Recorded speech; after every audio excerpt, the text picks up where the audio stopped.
ഇന്നത്തെ ഒരു full video shoot ചെയ്യണമെന്ന് കരുതിയാണ് സ്റ്റാർട്ട് ചെയ്തത്. ബട്ട് വീടുകളിലെ ശോകമായ അന്തരീക്ഷം എന്നെ അതിന് അനുവദിച്ചില്ല. അപ്പോൾ എല്ലാവരും എന്നെ കൊണ്ടാക്കിയിട്ട് പോയി. എനിക്ക് വിഷമമൊന്നുമില്ല, എന്തായാലും ചെറിയൊരു സങ്കടം. പിന്നെ ഈ യാത്രയിൽ ഏറ്റവും കൂടുതൽ സന്തോഷിക്കുന്നത് ചേട്ടനാണ്. കാരണം ഞാൻ അങ്ങോട്ടേക്കല്ലേ ചെല്ലുന്നത്. അങ്ങനെ അതേ പെട്ടിയൊക്കെ പെറുക്കി നമ്മളിതേ ഖത്തറിന് വിടുകയാണ്. ഞാൻ പോകുന്നു. യാത്ര എയറിന്റെ എക്സ്പ്രസ്സിലോ ആയതുകൊണ്ട് പ്രത്യേകിച്ചൊന്നും പറയാനില്ല. ഫ്രീ ആയിട്ട് പച്ചവെള്ളം പോലും തരത്തില്ല, അത് വേറെ കാര്യം. അങ്ങനെ ദേ നമ്മൾ തിരിച്ച് ഖത്തറിൽ എത്തിയിരിക്കുകയാണ്. ആരെന്നെ പിക്ക് ചെയ്യാൻ വന്നേക്കുന്നേ നോക്ക്. ആ വരവും ചിരിയൊക്കെ കണ്ടോ? കണ്ണിപ്പോഴും എന്റെ പെട്ടിയില്ല.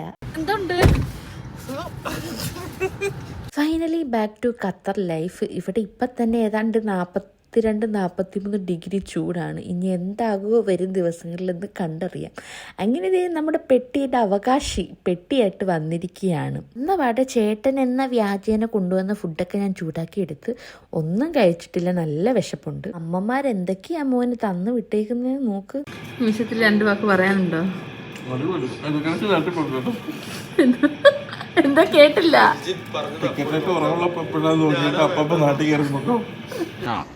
എങ്ങനെ ഇരിക്കണം?